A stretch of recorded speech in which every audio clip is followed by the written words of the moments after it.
Hi boys and girls, it's Miss Reynolds with B.O.R.E.D, Better Off Reading Every Day.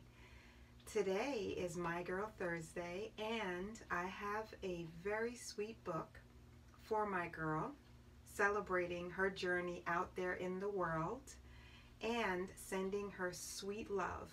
Today's book is A Boy Wants a Dinosaur, and this is by Heiwen Oram and Satoshi Kitamura, and it's a scholastic book. A Boy Wants a Dinosaur.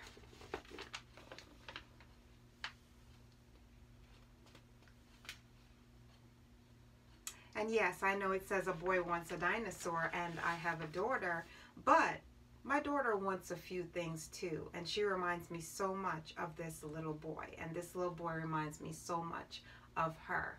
So I thought this would be a good story about wanting and a dinosaur. As you can see, I have all my dinosaur friends with me today, just hanging out, having ourselves a good time. And when I'm finished, I'm going to show you what this little guy right here, he does something special. So stay tuned for that.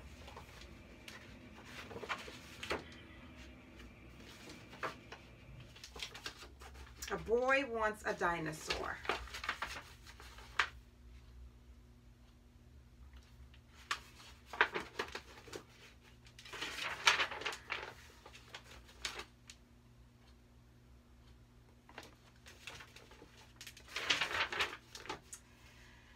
Ben had a dog.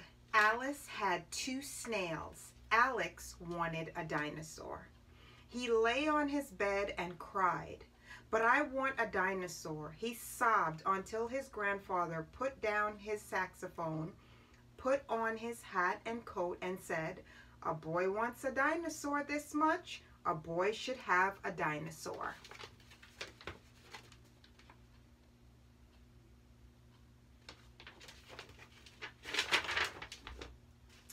And took him to the dino store. The dino store was a big and glassy. It took up most of Ginkgo Street. For someone who wanted a dinosaur, it was certainly the place to be.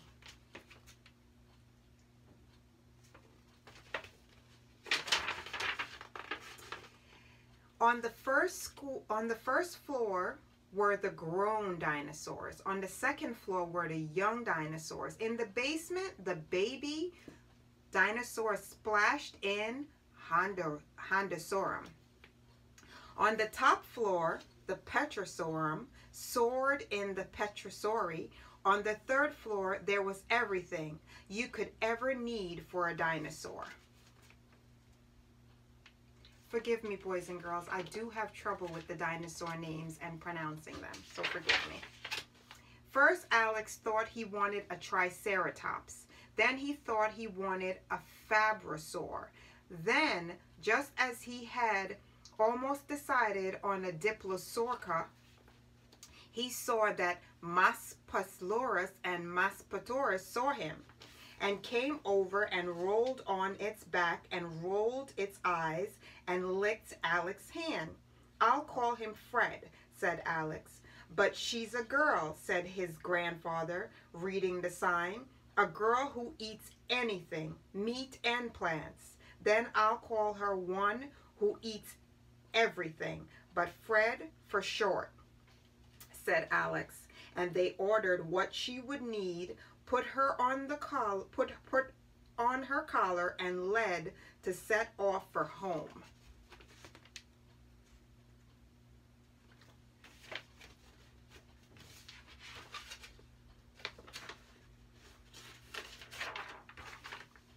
When they got home, Alex could not wait to see Fred eat.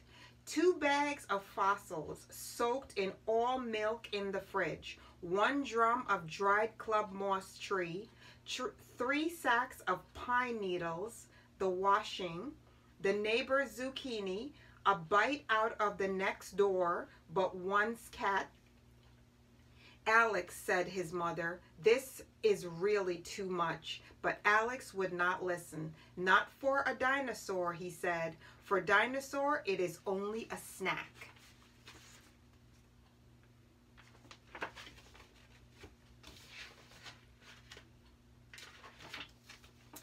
And he dashed upstairs, ran steaming hot bath, added some instant marsh powder, and put Fred in for a good long soak.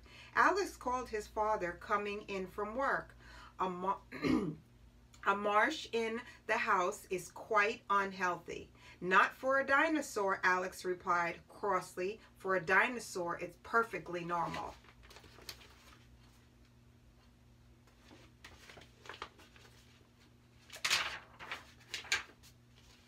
And he sneaked Fred into his room and sang to her in Metropolis until he fell asleep and did not notice that she couldn't settle and chewed everything she could find in the dark to comfort her.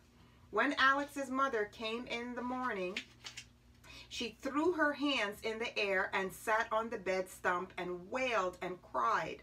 But it's terrible, she wailed. Monstrous and prehistoric. Not for a dinosaur, Alex explained as patiently as he could. For a dinosaur, it's much more like home.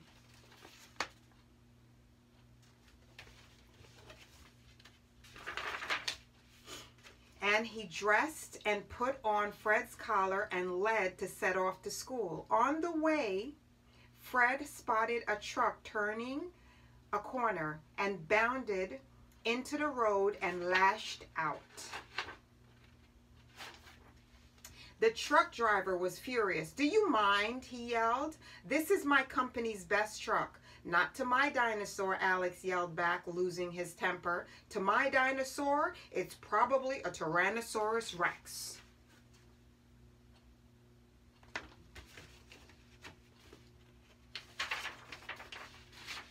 And he dragged Fred away and into school. Alex's friends were very excited about having a dinosaur in Pet's Corner, but Miss Jenkins was not so sure. A classroom is a place for sitting still, for listening and learning with no distractions, she said. "Not for a dinosaur," said Alex. "This classroom is making him feel very, very sick." And he ran and got his grandfather, and they took Fred to the vet. The vet looked at Fred's tongue and listened to her heart and shone a light into her eyes. He asked about the fight with the truck and x-rayed her for broken bones. "Well," asked Alex, "what is it? What's the matter with her?" "Nothing the nice long walk in the country won't cure," said the vet.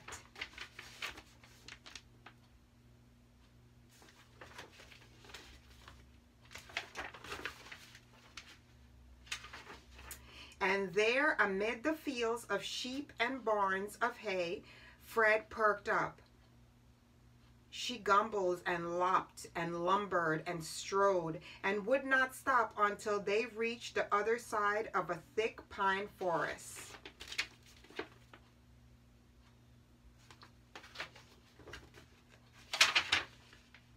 Running after her, Alex saw why. Stretching all around them was a crusty old swamp edged by a giant club moss tree. Fred reached up. Fred reared up and ran for it. "Now, Fred," yelled Alex, "this is going too far." "Not for a dinosaur," shouted Alex's grandfather with a bumbling undershout.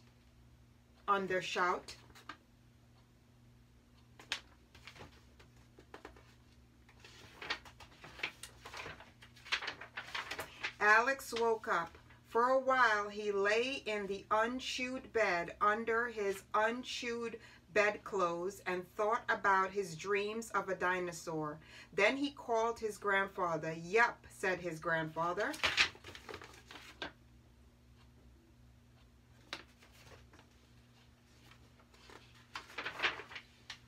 "When we get a pet, I think we shall get a rabbit," said his grandfather. "Exactly," said Alex. "And we won't call her Fred either." The end of A Boy Wants a Dinosaur. Boys and girls, it is Miss Reynolds with B.O.R.E.D. I do not own the rights to this story that I have read to you, but I do love storytelling magic. And I love that this boy stood by his dream of owning a dinosaur, and no matter what the dinosaur did, his answer was,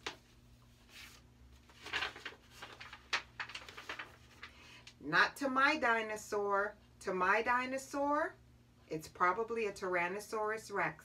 It was always, not to my dinosaur, not to my dinosaur. And I totally get it. Especially when you have a pet and you love them, you defend them.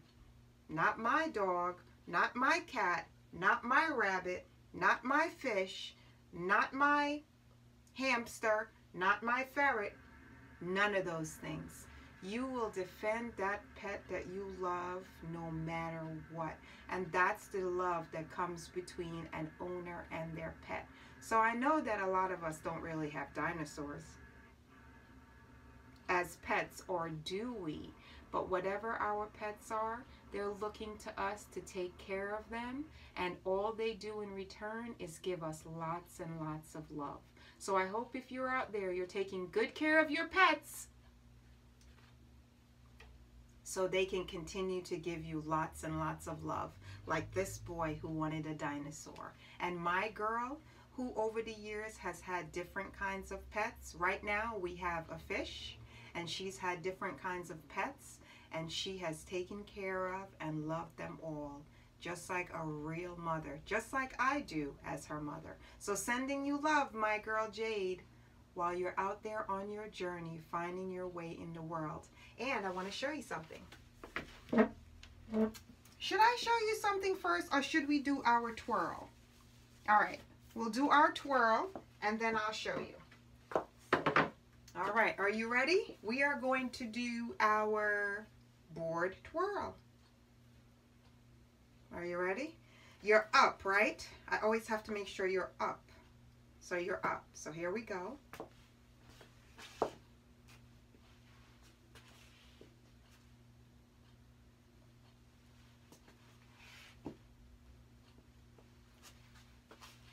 By the way, boys and girls, there's no wrong way to do the twirl. There's no right way to do the twirl.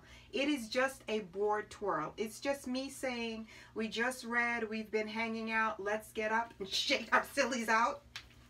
Shake our sillies out and just twirl. Just twirl the happiness around a little bit. When we twirl, we are just spreading the happiness around. That's what the board twirl is. If I had something, it would be like a twirl, twirl. And there you have it, the board twirl. B-O-R-E-D, twirl.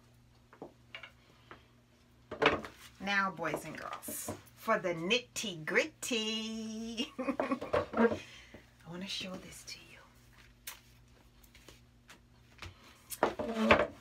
When I got this at the store, I thought it was super cool. And I was like, you know what? I have to bring this and I have to show it to my kids. I think they'll like it. So this thing goes on your wrist, right? Can you see it? It opens up like that. And then you put it on your wrist like that. There she is. Cute dinosaur, right? And I gotta try to get in there so you can see it. Take your finger and you put it right here under her neck and you press it.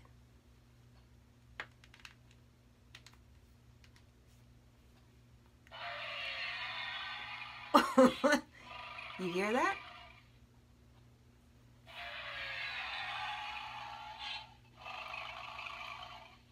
There she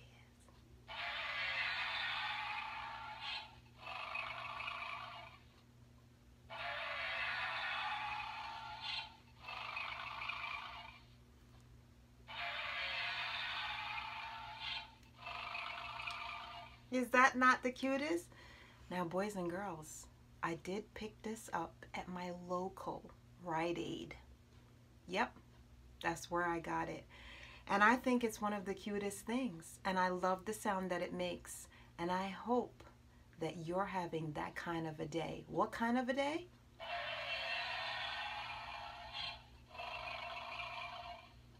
That kind of a day. A bored with Miss Reynolds kind of a day. Where we feel like just saying,